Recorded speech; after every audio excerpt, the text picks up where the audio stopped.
Hello again, here I am, staring at the wrong part of the screen. Again, there you are, looking into the camera properly.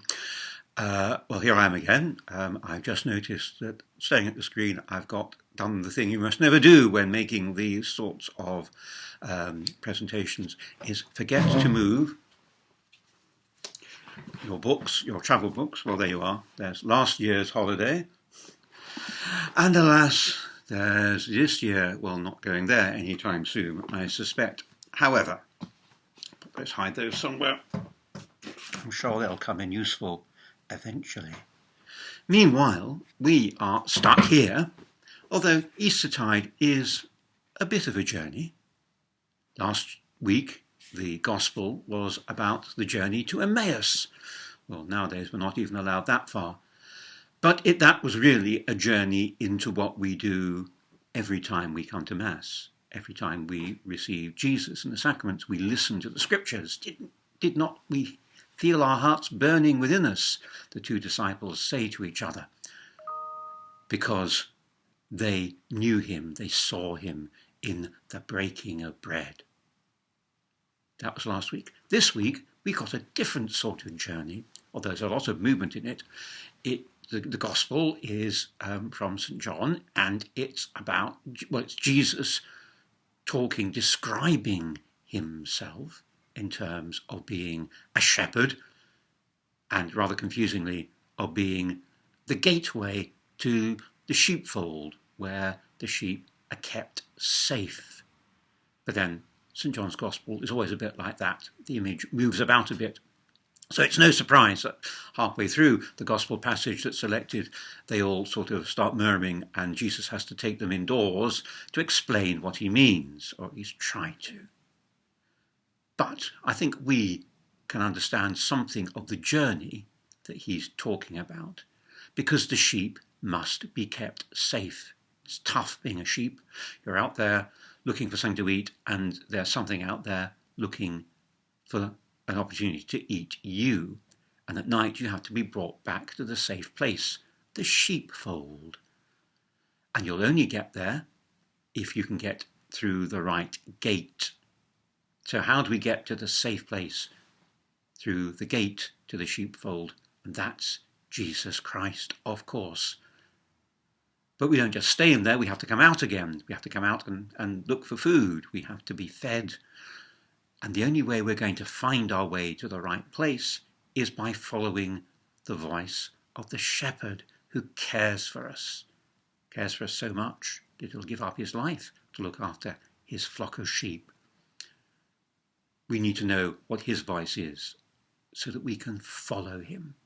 Now that's the image, a lot of going in and going out. We don't just stay in one place, because this being cared for by Jesus isn't like the way we tend to think of what we broadly call heaven. My idea of heaven tends very easily to become, well, really rather like things are now, only without the nasty bits and more of the nice bits. But that's really a very uninspired view of heaven, and I'd probably get very bored with it very, very quickly. But heaven's not like that. Heaven isn't a static, stuck place.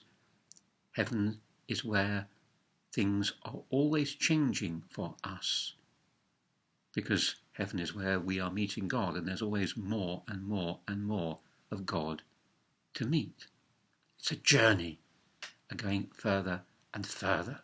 But we have to know which way to go, and Jesus is that way. Now, there are many, many voices we hear, especially in today's world. We're surrounded by messages reaching out to us, calling for our attention, offering us what we think we want, what we'd like to have. But of course, that, as we well know, doesn't really do us any good, because as soon as we get what we'd like to have, we need either more of it or even something else entirely.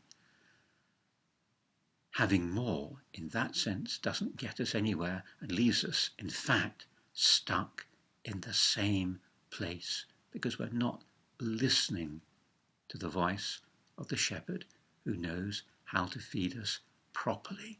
Not with stuff, not with entertainment, not with distraction, although all of those things can be fun. He feeds us with what we need. He gives us life. That's what the gospel is always about. And he gives us life. Well, anyone who cares for us gives us a bit of their life.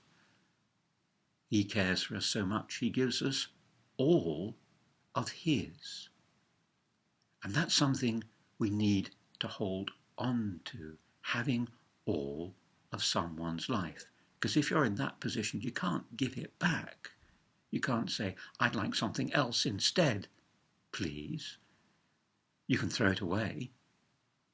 You can pretend you weren't given it. We do that sort of thing really rather often. That's us not being the sort of person we're meant to be.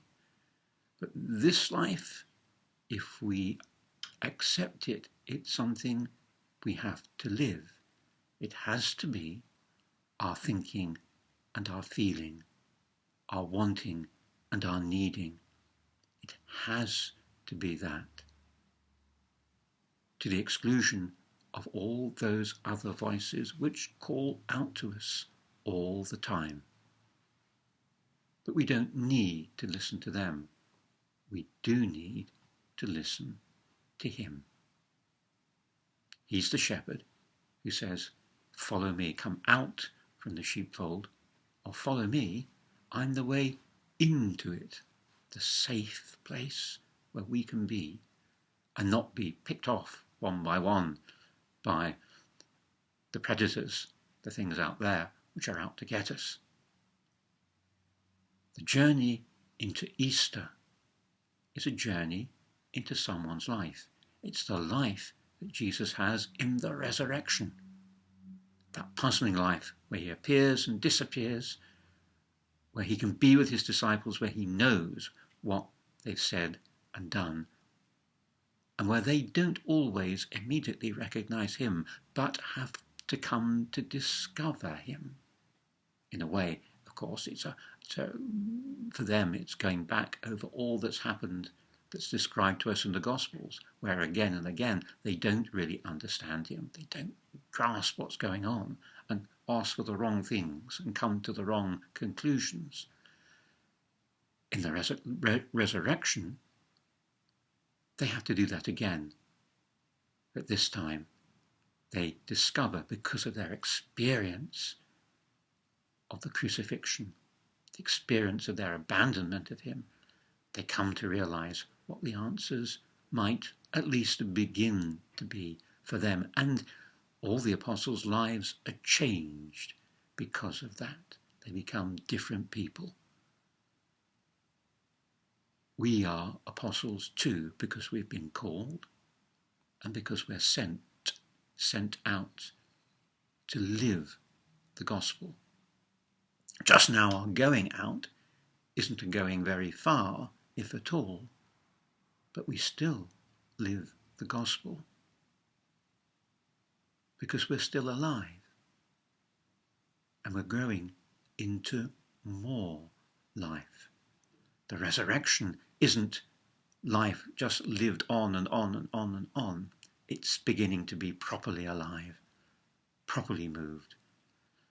It's not a life that can be kept in order by a bit of entertainment or a few exciting treats. It's the life of someone who's given everything for us. And the journey into that life, now that really is exciting, because it's taking us to places we don't readily recognize and might not initially want to go. But then it's about being actually alive and not just being stuck in one place. So, even though just now we're a bit physically stuck, in our hearts, in our minds, in our living, in our hopes, we're on the move because we're growing ever more in learning about, in loving more, in being with Jesus Christ. Thank you.